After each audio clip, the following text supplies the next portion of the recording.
భారతీయుడు ఈ పేరు వినగానే అందరికీ ఒక దేశభక్తుడైన ముసలాయన సేనాపతి అనే ఒక గొప్ప దేశభక్తుడు గుర్తొస్తాడు.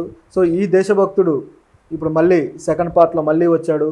సో ఈ సేనాపతి పాత్రతోటి కమల్ హాసన్ అద్భుతంగా పర్ఫామ్ చేసిన విషయం మనందరికీ తెలిసిందే. చాలా గొప్ప పాత్రలో గొప్ప సినిమాగా భారతీయుడు సినిమా మనందరికీ ఒక చిరకాలం గుర్తుండిపోయే క్లాసిక్గా నిలిచింది. ఇప్పుడు అదే సినిమాకి సెకండ్ పార్ట్ ఈరోజు రిలీజ్ అయింది. సో ఈ సినిమా రివ్యూ ఏంటో చూద్దాం. భారతీయుడు అందరినీ అలరించాడా, సేనాపతి దుమ్ము లేపేశాడా చూద్దాం. సేనాపతి పాత్ర మనకి పాత సినిమాలో పాత భారతీయుడు ఫస్ట్ పార్ట్లో కమల్ హాసన్ గారు బాగా ఎంగేజ్లో ఉన్నప్పుడు ఆయన మేకప్ కానీ ప్రోస్థెటిక్ మేకప్ కానీ ఇవన్నీ చాలా అద్భుతంగా చేసుకుంటూ వచ్చారు. కానీ ప్రస్తుతం సినిమా ప్రోమోస్ ట్రైలర్స్ చూసినప్పుడే ఆ ప్రోస్థెటిక్ మేకప్ అనేది తేడా కొట్టేసిందని తెలిసిపోయింది. మేకప్ ఆ పాత్రకు తగినట్లుగా అంత కుదిరినట్టు అనిపించలేదు. సరే, ఒక మేకప్ ఫాల్ట్ అయితే ఉండొచ్చు, కానీ కథ బాగుంటుందేమో అని చెప్పి ప్రజలంతా ఎక్స్పెక్ట్ చేశారు. పైగా సిద్ధార్థ్ యాక్ట్ చేయడం కావచ్చు, శంకర్ గారు చాలా రోజుల తర్వాత రిలీజ్ చేస్తున్న సినిమా ఇది. సో అద్భుతంగా ఉంటుంది అని చెప్పేసి అందరూ ఎక్స్పెక్ట్ చేశారు. కాకపోతే కొన్ని అద్భుతాలు కొంత నిరాశతో ఈ సినిమా అటు ఇటుగా బ్యాలెన్స్ తప్పుతూ ఉందన్నమాట. సో అంటే రివ్యూ మాత్రం అలాగే చెప్పక తప్పదు, ఎందుకంటే ఆ సినిమా వాస్తవంగా అలాగే కనిపిస్తుంది. ప్రేక్షకుల నుంచి వచ్చే రియాక్షన్ కూడా అలాగే ఉంది. సో భారతీయుడు కథ ఎట్లా మొదలైందంటే, అంటే పాత కథ అందరికీ తెలిసిందే కదా. స్వాతంత్ర సమరయోధుడు, ఆ తర్వాత ఆయన అవినీతిని ఎదుర్కొంటూ లంచగొండితనాన్ని ఎదుర్కొంటూ ఆ లంచగొండుల్ని చంపుకుంటూ వెళ్తాడు. ఆ తర్వాత మళ్ళీ ఆ సినిమా క్లైమాక్స్లో మళ్ళీ నా అవసరమైతే తిరిగి వస్తానంటూ ఆయన అందులో ఒక డైలాగ్ చెప్పేసి వెళ్ళిపోతాడనమాట. అలా ఆ సినిమా ఎండింగ్ అవుతుంది.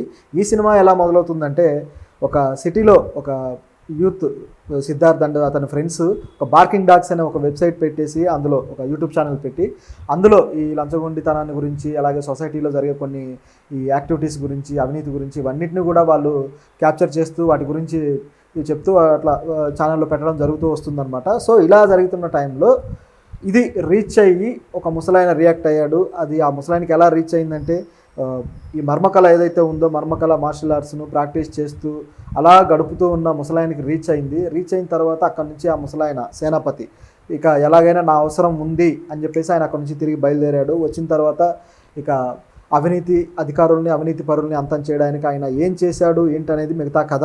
అయితే ఈయన చేసిన యాక్షన్ సీక్వెన్స్కి వచ్చేసి కాస్త లెంగ్తీగా, కాస్త మరీ సాగదీసినట్టుగా, మరీ అంత 100 సంవత్సరాలు దాటిన ముసలోడు చేసే యాక్టివిటీస్ లాగా లేవు అంటూ ఆడియన్స్ పెదవి విరుస్తున్నారు. నిజానికి శంకర్ యాక్షన్ సీక్వెన్స్ అంటే ఆయన అద్భుతంగా క్రియేట్ చేస్తాడు. మార్షల్ ఆర్ట్స్ తీసుకొని అపరిచితుడు కావచ్చు, అలాగే రోబో కావచ్చు, అద్భుతమైన యాక్షన్ సీక్వెన్స్ డిజైన్ చేస్తాడు. అలాగే రోబోలో అయితే మంచి చేజింగ్ సీన్లు కూడా అద్భుతంగా ఉంటాయి. కానీ ఇందులో అలాంటి చేజింగ్ సీన్లు పెద్దగా పేలలేదు, చాలా సింపుల్గా లాగిచ్చేశారు అనే విమర్శ కూడా వస్తుంది. కాకపోతే కమల్ హాసన్ మాత్రం ఆ పాత్రలో ఎప్పట్లాగే అద్భుతంగా పర్ఫామ్ చేశారు అని చెప్పేసి ఆ సినిమా గురించి మనం చెప్పుకోక తప్పదు. ఎందుకంటే ఆ సినిమాలో కమల్ హాసన్నే కీ రోల్. కమల్ హాసనే ఆ సినిమాకు ఒక ఆయువు పట్టు. మొత్తం ఆయన చుట్టే కథ తిరుగుతుంది. ఆయన పర్ఫార్మెన్స్ ముఖ్యంగా సేనాపతి పాత్ర చుట్టే ఆ పర్ఫార్మెన్స్ అంతా ఉంటుంది కాబట్టి ఆయన అద్భుతంగా పండించి ఆడియన్స్ని ఆకట్టుకున్నారు. ఇప్పుడు కూడా అలాగే జరిగింది. ఇక సిద్ధార్థ్ పాత్ర యాజ్ యూజువల్ అందరూ అనుకున్నట్టే మంచి ప్రాధాన్యత కూడిన పాత్ర, అది కూడా బాగా పేలింది. దీంతోపాటు మైనస్లో అయితే పాటలు ఏమాత్రం వర్కౌట్ కాలేదు. అది మొదటి నుంచి కూడా ఆ తాత పాట కావచ్చు, ఏ పాట సరిగ్గా వర్కౌట్ కాలేదు. మొదటి పాటలో అయితే రెహమాన్ అద్భుతమైన సాంగ్స్ ఇచ్చిన సంగతి అందరికీ తెలిసిందే. అసలు ఎంత అద్భుతమైన సాంగ్స్ అంటే ఈ రోజుకి కూడా అవి చాలా ఫ్రెష్గా ఉంటాయన్నమాట. సో అంత అద్భుతమైన సాంగ్స్ ఈసారి అనిరుద్ ఎందుకు ఇవ్వలేకపోయాడు. చాలా ట్రెండీగా ఉన్న మ్యూజిక్ డైరెక్టర్. ఆయన గత సినిమాల్లో చాలా మంచి సాంగ్స్ ఇచ్చాడు, కానీ ఈసారి ఎందుకు ఆయన ఫెయిల్ అయ్యాడు. అయితే బ్యాక్గ్రౌండ్ స్కోర్ మాత్రం పర్వాలేదు. అది కూడా రెహమాన్ స్థాయిని మ్యాచ్ చేయలేకపోయింది. ఏదో ఒక దశలో మ్యాచ్ చేస్తే బాగుండేది. నిజానికి ట్రెండీ మ్యూజిక్ ఇప్పుడున్న జనరేషన్లో ఒక మ్యూజిక్ బ్యాక్గ్రౌండ్ స్కోర్కి ఈయన ఒక ట్రెండ్ క్రియేట్ చేశాడు. ఆ విక్రమ్ సినిమా నుంచి కావచ్చు, లియో కావచ్చు, మొత్తం ఒక ట్రెండ్ క్రియేట్ అయింది. ఇలా ట్రెండ్ క్రియేట్ చేసిన వ్యక్తి ఇక ముఖ్యంగా రజనీకాంత్ జైలర్ సినిమా మ్యూజిక్ అయితే ఇప్పటికీ కూడా సంవత్సరం అవుతుంది, ఇప్పటికీ కూడా అది వైరల్ అవుతూనే ఉంది. సో ఇంత అద్భుతమైన మ్యూజిక్ ఇచ్చి ఎందుకు ఫెయిల్ అయ్యాడు, బీజిఎం కూడా అంత యావరేజ్గా ఎందుకు వచ్చింది మరి తెలీదు. ఎందుకంటే రెహమాన్ మ్యూజిక్ ఫస్ట్ పార్ట్కి ఒక ఆత్మ లాంటిది అనమాట. అసలు ఆ మ్యూజిక్ వల్లే ఆ సినిమాలో ఉన్న ఆ పీరియాడిక్ ఫీల్ని కానీ, అలాగే అవినీతికి సంబంధించి వచ్చే సన్నివేశాల్లో ఆ గూస్ బంప్స్ మ్యూజిక్ కానీ అద్భుతంగా ఇచ్చాడనమాట. ఆ పాటలు కూడా చాలా ఒక ఎలక్ట్రానిక్ సౌండ్స్ తోటి ఒక డిఫరెంట్ సౌండ్ కలిగి చాలా అద్భుతంగా ఉండేవి ఆ రోజుల్లో రెహమాన్ సాంగ్స్. కానీ ఇప్పుడు అలాంటి టోన్ కానీ అలాంటి అద్భుతమైన మ్యూజిక్ కానీ ఆడియన్స్ మిస్ అయిపోయారనమాట. కాకపోతే ఇప్పుడు చూస్తున్న కొత్తగా యూత్ ఎవరైతే ఉన్నారో, ఈ మిలీనియం జనరేషన్, జెడ్ జనరేషన్ ఎవరైతే ఉన్నారో వీళ్ళకి ఇప్పుడు ఆ సాంగ్స్ అప్పటి సినిమా వైబ్ అదంతా వీళ్ళు మరి ఫీల్ అయ్యారో లేదో తెలీదు. టీవీలో చూసుంటారు కాబట్టి. సో నాలాంటి వాళ్ళు కూడా అంతా టీవీలో చూసిందే ఆ సినిమాని. సో ఇప్పుడు తెర మీద చూసినప్పుడు ఇంత భారీ క్యాన్వాస్ మీద ఆ మ్యూజిక్ కానీ అవన్నీ బాగానే అనిపించవచ్చు. అలాగే సేనాపతి పాత్ర కూడా కొత్తగా చూసే వాళ్ళకి అది బాగానే అనిపించవచ్చు. సో కాకపోతే కథలో మళ్ళీ పాత స్క్రీన్ ప్లే పద్ధతిలోనే శంకర్ ఆ కథను చెప్పుకుంటూ రావడము, అంటే ఎక్కడి నుంచో మళ్ళీ పాత్ర రావడము అదంతా చేసుకుంటూ వెళ్ళడం ఇంతకుముందు చూసిన సినిమా లాగానే అనిపిస్తుంది. లైక్ ఆ జెంటిల్మెన్ కావచ్చు, అలాగే అపరిచితుడు కావచ్చు, అదే ప్యాటర్న్లో కనిపిస్తుంది అనమాట స్టెప్ బై స్టెప్. సో ఇది ఓల్డ్ ప్యాటర్న్ అయిపోయింది. శంకరే క్రియేట్ చేసిన స్క్రీన్ ప్లే ఇది. దీన్ని ఎంతోమంది అనుసరించారు. మురుగదాస్ కావచ్చు, ఆ తర్వాత తెలుగులో కూడా కొంతమంది దర్శకులు అనుసరించారు. ఆ తర్వాత ఇది ఓల్డ్ స్క్రీన్ ప్లే ప్యాటర్న్ అయిపోయింది. మళ్ళీ దాన్ని ఆయన తీసుకోవడం అనేది కాస్త ఆశ్చర్యం కలిగిస్తుంది. ఎందుకంటే శంకర్ ఎప్పుడు కూడా తను ఒక ట్రెండ్ సెట్ చేసే డైరెక్టర్. ఇప్పుడు ఆయన తీసిన రోబో కూడా ఒక సైన్స్ ఫిక్షన్లో రోబో ఇంత అద్భుతంగా తీయచ్చు, మన ఇండియన్స్ ఆకట్టుకునేలా తీయచ్చు అని చెప్పి చూపించిన వ్యక్తి. అట్లాగే జెంటిల్మెన్, అలాగే ఇవన్నీ కూడా ఒక సోషల్ థీమ్స్ తోటి సొసైటీలో ప్రశ్నలు లేవనెత్తే సినిమాలు ఆయన క్రియేట్ చేసిన ట్రెండ్. అలాగే లవ్ స్టోరీస్లో కూడా ఇప్పుడు లవ్ స్టోరీ జీన్స్ కావచ్చు, ప్రేమికుడు కావచ్చు, భారీ క్యాన్వాస్లో లవ్ స్టోరీస్ తీయచ్చు. ఒక బిగ్ క్యాన్వాస్ మీద ఒక యాక్షన్ సినిమా తీసినట్టుగా అంత విజువల్స్ తోటి సెట్టింగ్స్ తోటి తీయచ్చు అని నిరూపించిన వ్యక్తి కూడా ఆయనే. అలాగే గ్రాఫిక్స్ని వాడడంలో కూడా 90sలో ఎంత అద్భుతంగా గ్రాఫిక్స్ వాడచ్చు, పాటల్లో గ్రాఫిక్స్ని ఎలా వాడచ్చు అని చూపించింది కూడా శంకర్ గారే.